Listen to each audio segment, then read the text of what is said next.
ধারাবাহিকের আগামী পর্বতে আমরা দেখতে চলেছি অ্যাওয়ার্ড শো এর অনুষ্ঠানের মঞ্চে ঘোষণা করা হয় আজকের এর উইনার কমলিনী মুখার্জি। এরপর কমলিনী মুখার্জি স্টেজে এসে পুরস্কার নেয় আর তারপর হাতে মাইক নিয়ে বলে, আমার জীবনে একজন মানুষ আসেন, লোকের দিশা দেখানোই তার একমাত্র কাজ। আজকের দিনটা তাই আমি তাকেই উৎসর্গ করছি, ডক্টর স্বতন্ত্র বোস, যিনি আজ কোনো কারণে আসতে পারেননি। এরপর দেখা যায় দর্শকেরা হাততালি দিতে শুরু করে। অন্যদিকে দেখা যায় অসুস্থ স্বতন্ত্র স্যারকে নিয়ে স্টুডেন্ট ও স্যারেরা মিলে আসে হসপিটালের আইসিইউতে। ডাক্তার ট্রিটমেন্ট শুরু করে দেয় স্বতন্ত্র বোসের। অন্যদিকে স্টুডেন্টরা কেবিনের বাইরে দাঁড়িয়ে অপেক্ষা করতে থাকে।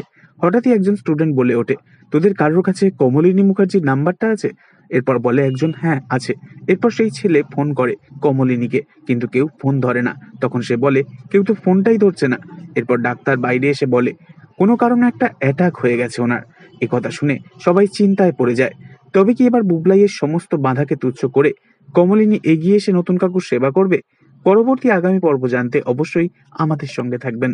ধন্যবাদ।